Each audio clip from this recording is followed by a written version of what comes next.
Good morning to all of you. Welcome to all in my class. Friend, this is Arshna education platform पे आपका हार्दिक स्वागत है dear. अगर आप channel पे नए हैं please subscribe the channel, like the video, share the video with all friends and relatives. Hit the notification, press the bell icon so that कोई भी नया कंटेंट डिलीवर होता है तो इजली इन्फॉर्मेशन आप तक पहुँच जाए. Right dear, it was all about this things. And हमारे पेड बैच रन कर रहे हैं TGT PGT economics, TGT PGT home science, CTET examination as well as 11th-12th economics and 10 to 12th home science. If you are interested to join any paid batch, kindly comment in comment box. I'll add you in my paid batch. Right? It was all about the information. And dear, as you know, हमारे NEP की series चल रहे हैं. Right, बीच बीच में मैं आपको economics as well as आपका general studies and educational current affair, ये सारी चीज़ें भी बीच बीच में डिलीवर करती जा रही हूँ. ठीक है, लेकिन अभी NEP हमारा कंप्लीट नहीं हुआ चूँकि ये काफ़ी लंबा है, तो मैं एक एक लाइन आपको बता रही हूँ. आप चाहो तो स्क्रीनशॉट लेके रख लो या वीडियो को 2-3 बार देख लोगे तो आपका कंप्लीट हो जाएगा. राइट. और definitely this is my promise to all of you. जो चीज़ें मैं आपको डिलीवर कर रही हूँ वो बहुत ही अथेंटिक है. सीधा मैंने मिनिस्ट्री ऑफ एजुकेशन से कंटेंट उठाए हैं. एंड इससे मतलब बड़ी बात और कहीं नहीं होगी. मतलब प्रूफ करने के लिए और क्या, ऐसा नहीं कहीं भी गाइड से ले लिया, ऐसे कहीं से भी उठा लिया मैंने. तो जहाँ से चीज़ें पूरे इंडिया को डिलीवर हो रही है वहीं से मैंने चीज़ें ली हैं. तो आप आंखें बंद करके ट्रस्ट कीजिए और अपनी तैयारी को एक नया मुकाम दीजिए. राइट. सो हम पढ़ रहे थे अध्यापक शिक्षा के बारे में, टीचर एजुकेशन. ठीक, सभी PhD प्रवेशकर्ताओं चाहे वे किसी भी विषय में प्रवेश लें से अपेक्षित होगा कि वे अपनी डॉक्टोरल ट्रेनिंग के दौरान उनके द्वारा चुने गए PhD विषय में से संबंधित शिक्षण, शिक्षा, अध्यापन, लेखन में क्रेडिट आधारित पाठ्यक्रम लें. उनके डॉक्टरेट प्रशिक्षण अवधि के दौरान उन्हें शैक्षणिक प्रक्रियाओं, पाठ्यक्रम निर्माण, विश्वसनीय मूल्यांकन प्रणाली और संचार जैसे क्षेत्रों का अनुभव प्रदान किया जाएगा, क्योंकि संभव है कि इनमें से कई शोध विद्वान अपने चुने हुए विषयों के संकाय सदस्य या सार्वजनिक प्रतिनिधि संचारक होंगे. PhD छात्रों के लिए शिक्षण सहायक और अन्य साधनों के माध्यम से अर्जित किए गए वास्तविक शिक्षण अनुभव के न्यूनतम घंटे भी तय होंगे. देश भर के विश्वविद्यालयों में संचालित PhD कार्यक्रमों का इस उद्देश्य के लिए पुनरुन्मुखी किया जाएगा. कॉलेज विश्वविद्यालय के शिक्षकों के लिए सेवारत सतत व्यावसायिक विकास का प्रशिक्षण मौजूदा संस्थागत व्यवस्था और जारी पहलों के माध्यम से जारी रहेगा.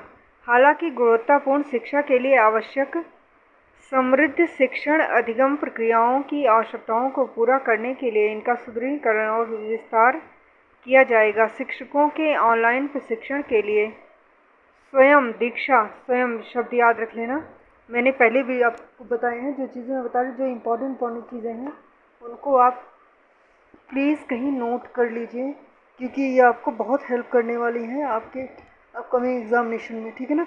मतलब ये कीवर्ड्स हैं, इनको नोट कर लो. आपको इनका मतलब पता होना चाहिए.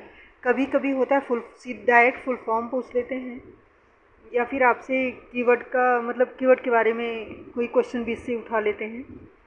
तो अगर आपको पता नहीं है तो आप कंफ्यूज हो जाएंगे. ठीक, तो ये चीज़ें बहुत ही इम्पोर्टेंट हैं. एंड पढ़ते रहिए, बाकी चलते रहिए. सक्सेस तो आपके रास्ते में आना ही आना है. ठीक है ना. कंटिन्यू लगिए. तो अभी मैंने आपको एक वर्ड बताया, इसको अगर आप कहीं हो तो आप प्लीज़ इसको नोट कर लो. स्वयं दीक्षा. ठीक,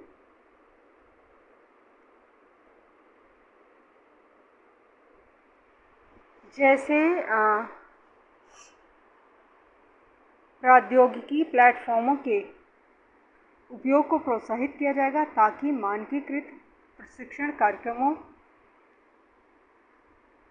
को कम समय के भीतर अधिक शिक्षकों को मुहैया कराया जा सके। सलाह यानी मेंटरिंग के लिए एक राष्ट्रीय मिशन को स्थापित किया जाएगा जिसमें बड़ी संख्या में वरिष्ठ सेवानिवृत्त उत्कृष्ट संकाय सदस्यों को जोड़ा जाएगा। इनमें संकाय सदस्य भी शामिल होंगे जिनमें भारतीय भाषाओं को पढ़ने की क्षमता है और जो विश्वविद्यालय कॉलेजों शिक्षकों को लघु और दीर्घकालिक परामर्श व्यावसायिक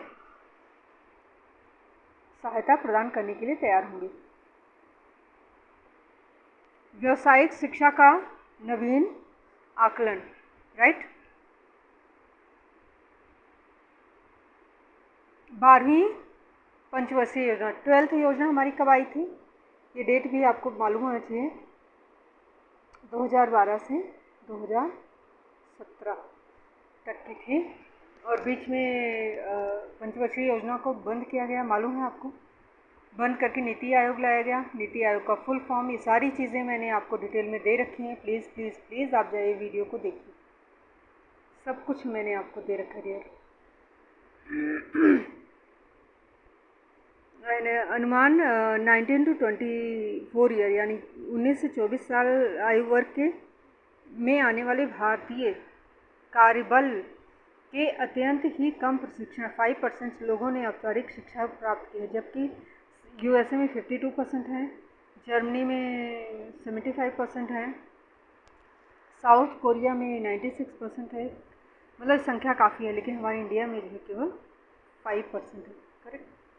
11-12 कक्षा 1 ऊपर के कक्षाओं में ड्रॉप आउट्स बहुत हो रहे हैं। 11-12 पास करने वाले विद्यार्थी के पास अक्सर उच्च शिक्षा में व्यवसाय के क्षेत्र में आगे बढ़ने के मार्ग स्पष्ट नहीं होते हैं।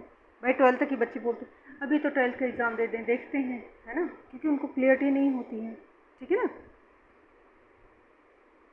फिर अवसरों की उपलब्धता को सुनिश्चित करने की दृष्टि से डिज़ाइन नहीं किए गए, फलस्वरूप वे अपने ही देश के अन्य लोगों के सापेक्ष मुख्यधारा की शिक्षा या एकेडमिक शिक्षा से वंचित रह जा रहे थे। इसने व्यावसायिक शिक्षा के सापेक्ष मुख्यधारा की शिक्षा या एकेडमिक शिक्षा से वंचित रह जा रहे इस लोगों के लिए, मतलब विद्यार्थियों के लिए शिक्षा में सीधे सीधे आगे बढ़ने के रास्तों को बंद ही कर दिया था। ठीक है ना। 2013 में राष्ट्रीय कौशल विकास योजना आई थी ना, प्रधानमंत्री कौशल, ठीक है ना, उसके बारे में बात कर रहा है कि उसके थ्रू लोगों को, मतलब लोग के व्यावसायिक शिक्षा मुख्यधारा की शिक्षा से कम महत्व की शिक्षा माना जाता था। प्रोफेशनल डिग्री कोई लेता था वो सोचते थे कि हाँ जो मेन स्ट्रीम की मतलब एजुकेशन है उससे ख़राब है, कमतर माना जाता था, जबकि आपको रोज़गार वही देता है। ठीक। फिर आपका इससे निपटने के लिए, पुनर्गठित करने के लिए, मतलब इन प्रॉब्लम्स का सलूशन ढूंढने की आवश्यकता है। ठीक। और इस नीति का उद्देश्य, ठीक है ना, व्यावसायिक शिक्षा से जुड़ी सामाजिक पदानुक्रम की स्थिति को दूर करना है। इसके लिए आवश्यक होगा कि समस्त शिक्षण संस्थान जैसे स्कूल, कॉलेज, विश्वविद्यालय चरणबद्ध तरीके से व्यावसायिक शिक्षा के अनुभव प्रदान करने से जो कि फिर सुचारू रूप से उच्चतर माध्यमिक कक्षाओं से होते हुए उच्चतर शिक्षा तक जाया जाए। इस तरह से व्यावसायिक शिक्षा को एकीकृत करना यह सुनिश्चित करेगा कि प्रत्येक बच्चा कम से कम एक व्यवसाय से जुड़े कौशलों को सीखे और अन्य व्यवसायों से इस प्रकार परिचित हो कि ऐसा करने के परिणाम स्वरूप वो श्रम की महत्ता, भारतीय कलाओं और कारीगरी सहित अन्य विभिन्न व्यवसायों के महत्व से परिचित होगा। 2025 तक स्कूल उच्चतर शिक्षा प्रणाली के माध्यम से कम 50 विद्यार्थियों को व्यावसायिक शिक्षा का अनुभव प्रदान किया जाएगा, जिसके लिए लक्ष्य, समय सीमा एक स्पष्ट कार्य योजना है। यह सतत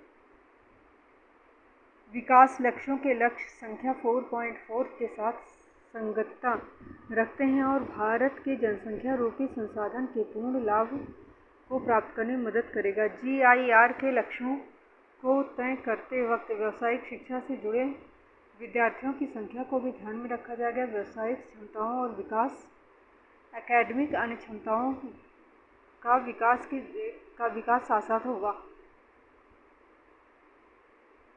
इसके लिए माध्यमिक, ITI, पॉलिटेक्निक स्थानीय उद्योगों के साथ सीधा संपर्क सहयोग करेंगे। ठीक, माध्यमिक विद्यालय स्कूलों में हब स्पोक मॉडल में कौशल प्रयोगशालाएं भी स्थापित की जाएंगी, जहां अन्य स्कूल भी इस सुविधा का उपयोग कर सकेंगे। उच्चतर शिक्षा संस्थान स्वयं ही या फिर उद्योग, गैर सरकारी संगठनों के साथ साझेदारी व्यावसायिक शिक्षा प्रदान करेंगे। 2013 में शुरू की गई डिग्री, ठीक, VWOC पूर्व की तरह ही जारी रहेगी। VWOC डिग्री का नाम याद रख लेना, VWOC, ठीक,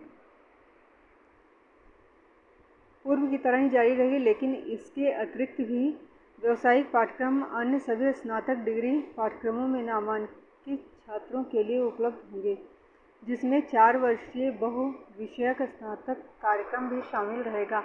उच्चतर शिक्षण संस्थानों को सॉफ्ट स्किल सहित विभिन्न कौशलों में सीमित अवधि के सर्टिफिकेट कोर्स करने की भी अनुमति होगी।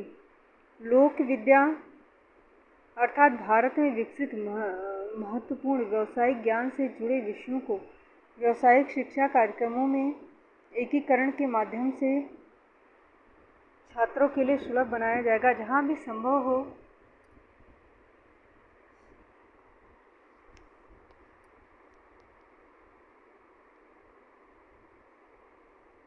ODL मोड के माध्यम से भी व्यावसायिक पाठ्यक्रमों को संचालित करने की संभावना तलाश की जाएगी। राइट, अगले दशक में व्यावसायिक शिक्षा को चरणबद्ध तरीके से सभी स्कूल, उच्चतर शिक्षा संस्थानों में एकीकृत किया जाएगा। व्यावसायिक शिक्षा के फोकस एरिया का चुनाव, कौशल अंतर विश्लेषण, स्किल गैप एनालिसिस, स्थानीय अवसरों पर ध्यान दिया जाएगा। ठीक है ना, कहने का मतलब है ये इन सब चीज़ों को ध्यान दिया जाएगा। फिर आपका national committee for integration of vocational education, NCIY, आप कहीं नोट कर लो, NCIY, ठीक, का गठन किया जाएगा। सबसे पहले आरंभ करने वाले संस्थानों के लिए आवश्यक है कि नवाचार, इनोवेशन जिसे बोलते हैं, ठीक है ना, माध्यम से मॉडल प्रणालियों की खोज करें जो कि सफल हो। फिर उन्हें NCYI द्वारा स्थापित तंत्र के माध्यम से अन्य संस्थानों के साथ साझा करें ताकि व्यावसायिक शिक्षा की पहुंच को विस्तार देने में सहायता मिले। व्यावसायिक शिक्षा और अप्रेंटिस, ठीक है ना, अप्रेंटिसशिप जो है प्रदान करने के लिए विभिन्न मॉडलों को उच्चतर शिक्षा संस्थानों द्वारा भी प्रयोग में लाया जाएगा। उद्योगों के साथ साझेदारी के तहत उच्चतर शिक्षा संस्थानों में इंक्यूबेशन केंद्र स्थापित किए जाएंगे। राष्ट्रीय कौशल योग्यता फ्रेमवर्क NSQF,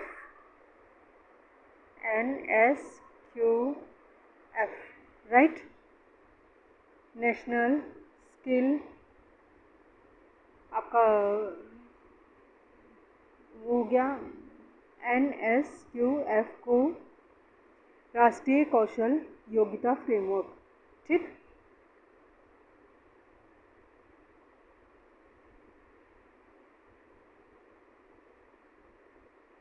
को प्रत्येक विषय, व्यवसाय, रोजगार के लिए अधिक विस्तार पूर्वक निर्मित किया जाएगा। इसके अलावा भारतीय मानकों को अंतर्राष्ट्रीय श्रम संगठन द्वारा बनाए गए व्यवसायों के अंतर्राष्ट्रीय मानक वर्गीकरण द्वारा जोड़ा जाएगा। यह फ्रेमवर्क पूर्ववर्ती शिक्षा की आवश्यकता के लिए आधार प्रदान करेगा। इसके माध्यम से ड्रॉप आउट हो चुके बच्चों के व्यवहारिक अनुभव को फ्रेमवर्क के प्रासंगिक स्तर के साथ जोड़कर उन्हें पुनः औपचारिक प्रणाली से जोड़ा जाएगा। क्रेडिट के आधार पर यह फ्रेमवर्क, कौन सा framework?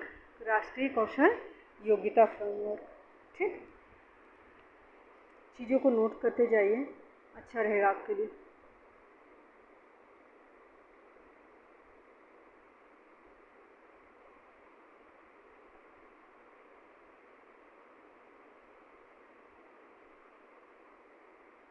Sorry, just because of some disturbance ना. ओके, नाउ नवीन राष्ट्रीय अनुसंधान फाउंडेशन के माध्यम से कमिंग, जस्ट वेट